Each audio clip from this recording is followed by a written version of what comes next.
अलावा जो property dealer, उनका एक यहाँ ऑफिस था। जंगलों में रहकर के लोग अपने अपनी तरीके से कुर्बानी देते हैं, लेकिन इस जंगल में छोटे छोटे जानवरों को, कुत्ते के पिल्लों को घास खाते हुए देखा है। जब कोई आबाद नहीं था, लेकिन कोई उनको छोड़कर चला गया था और वो घास खाते थे। 3 बच्चे हाफिज कुरान, ये हाफिज अब्दुल अहद। इस बच्चे ने अभी पूरे शहर मेरठ के बड़े बड़े उलमा और बड़े बड़े मदारिस इस्लामिया के जिम्मेदार मौजूद थे। हाफिज अब्दुल अहद ये बच्चा है जो पूरे शहर में, और कल बुढ़ाना मुसाबका है और तकरीबन बहुत सारी जगहों के ऊपर से तलबा हाजिरी होंगे, वहाँ भी इस बच्चे की शिरकत होगी। यहाँ पूरे शहर में अव्वल पोजीशन हासिल करने वाला बच्चा यही बच्चा है। अगर आप इसका कुरान सुनेंगे, यकीन जानना जो आदमी दिल में नफरत, कदूरत और न जाने कैसी कैसी चीजें रखता होगा, अगर इस बच्चे का कुरान उन्होंने सुन लिया तो मैं समझता हूं कि उनका संग दिल भी पसीज जाएगा।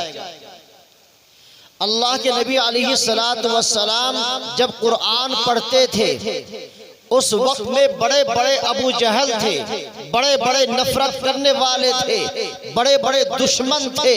लेकिन जब कुरान पढ़ा जाता था, अबू जहल भी छिप कर के आता था और वो भी कुरान सुनता था। उधर से दूसरा अबू जहल आता था, वो भी कुरान सुनता था। अलग अलग जो नफरत और नफरत की बातें, इस्लाम के खिलाफ, अल्लाह के नबी के खिलाफ आवाज उठाने वाले, इस्लाम और कुरान को ख़त्म करने वाले, वो भी चुपके से आकर के अंधेरे में कुरान सुनते थे। और जब सुनते सुनते दिन निकल जाता था, उस वक्त में आपस में एक दूसरे को पहचानते थे, ये भी कुरान सुनने आ गया, ये भी आया। फिर आपस में मुसाफे करते थे और फिर कहते थे आज के बाद हम नहीं आएंगे।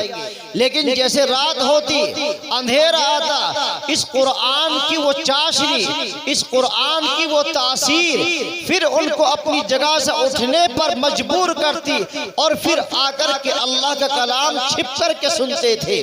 यकीन जाहिर सी बात है, फिर दिन निकला, फिर आपस में एक दूसरे ने लान तान किया, फिर वो आ गए, फिर कुरान सुनते थे। अभी नमूने के तौर पर इंशाअल्लाह हम इस बच्चे का आपके सामने कुरान सुनाएंगे।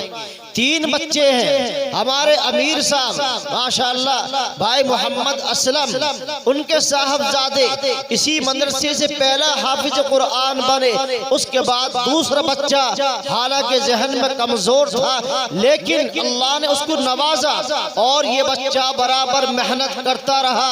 कारी साहब की सख्ती सारी बर्दाश्त करी है। आज अल्लाह